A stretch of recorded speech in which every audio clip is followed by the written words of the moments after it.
Hello అండి, అందరికీ నమస్తే అండి. ముందుగా నాదొక చిన్న రిక్వెస్ట్ అండి. కథ నచ్చితే లైక్ చేయండి, షేర్ చేయండి, అలాగే సబ్స్క్రైబ్ చేసుకోండి. ఈరోజు కథ ఆమె అనాథ కాదు. ఈ కథ చాలా బాగుంటుందండి. చివరి వరకు చూడండి. నచ్చితే తప్పకుండా లైక్ చేసి షేర్ చేయండి.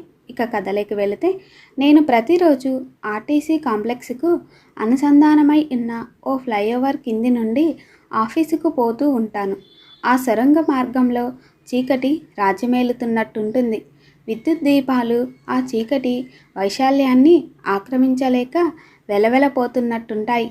పగటి వెలుగులు ఇరువైపుల నుండి వస్తున్నా నడి మధ్యలోని ప్రదేశం మాత్రం ఎప్పుడూ చీకటిగానే ఉంటుంది. పగలైనా రేయైనా ఎడారిలో ఒకటేలే అని ఓ కవి అన్నట్టు చీకటి రాజ్యమేలే ఆ ఫ్లైఓవర్ కింద చీకటి వెలుగుల చింతేయలేని నల్లటి రాయిలా కదలకుండా కాలు చాపుకు కూర్చొని ఉండే ఓ ఆకారం వచ్చిపోయిన వారిని నిర్లిప్తంగా చూస్తూ ఉంటుంది. కొన్నిసార్లు పిచ్చి కేకలతో భయపెడుతుంది. ఆ దారిన పోయిన ప్రతిసారి ఆ ఆకారం నా కళ్ళకు కనిపిస్తూనే ఉంటుంది. పాపం, ఇక్కడ ఉన్న తనకు అన్నం ఎలా దొరుకుతుందో అని అనుకునేవాడిని. అయినా ఈ సమాజం అంత దయలేనిది కాదులే, ఎవరో ఒకరు ఇస్తూ ఉంటారు అని సమాధానపడేవాడిని. అప్పుడప్పుడే కరోనా మహమ్మారి విజృంభిస్తోంది. బయటికి పోయే పరిస్థితి లేదు. బహుశా ఓ 4-5 నెలలు నేను అటువైపే కాదు, ఎటువైపు వెళ్ళలేదు. మొదటిసారి వచ్చిన కరోనా విలయం నెమ్మదించింది. అందరిలానే నేను మళ్ళీ ఆఫీసుకు అదే పాత దారిలో ప్రయాణం. ఈ 5 నెలల కాలంలో ఆ ఆకారం గురించి మర్చిపోయాననే చెప్పవచ్చు. మళ్ళీ ఓ రోజు ఆ సొరంగ మార్గం దాటుతున్నప్పుడు ఆ ఆకారం గుర్తుకు వచ్చింది.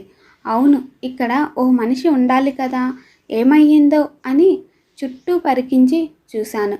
వాహనాలపై వచ్చిపోయేవారే తప్ప కనుచూపు మేరలో ఆ ఆకారం కనిపించలేదు. బహుశా కరోనాకి బలైపోయిందేమో అనుకున్నాను. రోజు ఆఫీసుకు అదే దారిలో పోతూ వస్తున్నాను. యథాలాపంగా ఓసారి నడక దారి వైపు చూశాను. ఆమె అక్కడే కూర్చొని ఉంది. ఆమె అక్కడ ఉన్నందుకు నాకు ఆశ్చర్యం కలగలేదు, ఇంకా బ్రతికున్నందుకు నేను ఆశ్చర్యపోయాను. అంటే మాస్క్ పెట్టుకోకపోయినా, పౌష్టికాహారం తినకపోయినా భయంకర కరోనా ఆ ప్రాణిని ఏమీ చేయలేకపోయింది.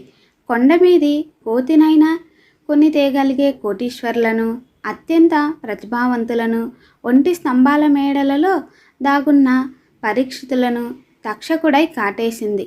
మరి ఈ అర్భక జీవిని ప్రతిదినం ఆకలితో అలమటించే నిత్య దరిద్రాన్ని ఎందుకు ఉపేక్షించిందో?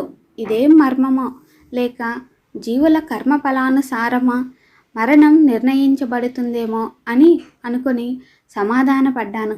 తొలి కరోనా విలయ కెరటపు తాకిడిని తట్టుకొని ఇంకా బ్రతికే ఉన్నందుకు అభినందనగానో, ఏ మూలో మనసులో జాలి కలిగినందుకో ప్రతిరోజు కాకపోయినా అప్పుడప్పుడు అల్పాహారమో భోజనమో ఓ నీటి సీసాతో సహా ఇచ్చేవాడిని. బహుశా అలా ఓ నెల రోజులు గడిచుంటాయి. ఓ రోజు రాత్రి 11 గంటలప్పుడు నేను బైక్ మీద వస్తుండగా దారికి మధ్యలో అడ్డంగా ఆమె నిల్చొని ఉంది. నాకు లోపల చిన్న భయం అనిపించినా బండి ఆపి అడిగాను, ఏం కావాలి అని. తన భాష ఏమిటో నాకు తెలియదు. నా భాషలో నేను అడిగాను. తన నుండి ఎటువంటి సమాధానం లేదు. 1-1/2 వాహనాలు మమ్మల్ని గమనిస్తూ ముందుకు సాగిపోతున్నాయి. ఆమె దగ్గర ఏదో ఉందేమో. ఆమెలో అభ్యర్థన కనిపిస్తుంది. చేతిలో ఓ చిన్న మూట ఉంది. ఆ మూట చాలా మురికిగా ఉంది. దాన్ని నాకివ్వడానికి ముందుకు చాపింది. ఇందులో ఏముంది అని అడిగాను. నా భాష తనకు అర్థమైనట్టు లేదు. మూటని నా ముందు పెట్టేసి ఆమె ఫుట్పాత్ పైన కూర్చుంది. ఆ మూటలో ఏముంటుంది? అసలే తనకి మతి స్థిమితం కూడా ఉన్నట్టు లేదు. ఏమైనా రాళ్ళు రప్పలు కట్టించి నన్ను ఆట పట్టిస్తుందేమో అనుకుని మూట విప్పి చూశాను. ఆశ్చర్యం! అందులో కొన్ని చిల్లర నాణాలు, నోట్లు, ఓ ఓ బంగారు చైను, చెవి దుద్దులు, 2 ఉంగరాలు, ఇంకా కొన్ని వెండి వస్తువులు ఉన్నాయి. అయినా ఈ మూట నాకెందుకు ఇచ్చింది అనుకొని నాకొచ్చిన 2-3 భాషలలో అడిగాను. కానీ ప్రయోజనం శూన్యం. శూన్యంలోకి చూసి నవ్వుకుంటుంది.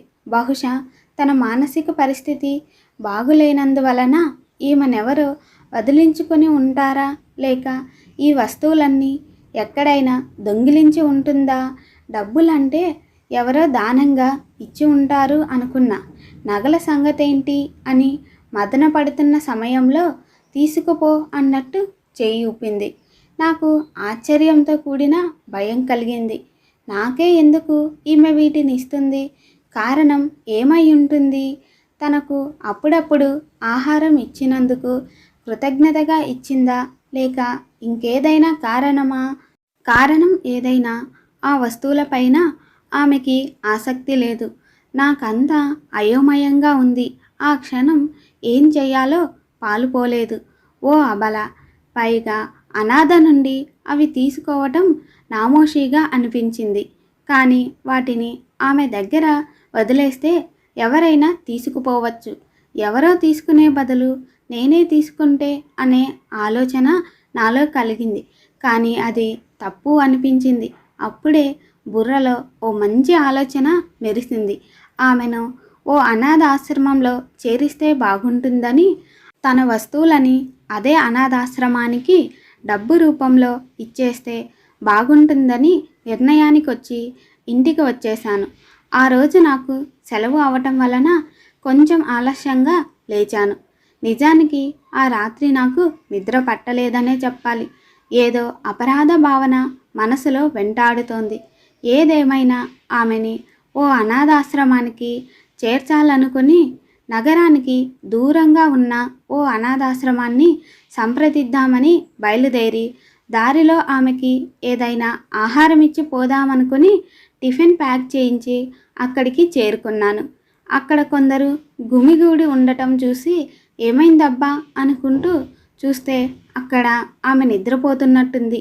ఎవరో అంటున్నారు, పాపం అనాథ శవం అని. అప్పుడు అర్థమైంది నాకు, ఆమె చనిపోయిందని. కార్పొరేషన్ వారొచ్చి శవాన్ని తీసుకుపోయారు. నా మనసు భారమయ్యింది. ఏ జన్మ సంబంధమో కదా ఇది. లేకపోతే తన దగ్గర ఉన్నదంతా నాకు ఇచ్చి మరునాడే చనిపోవటం.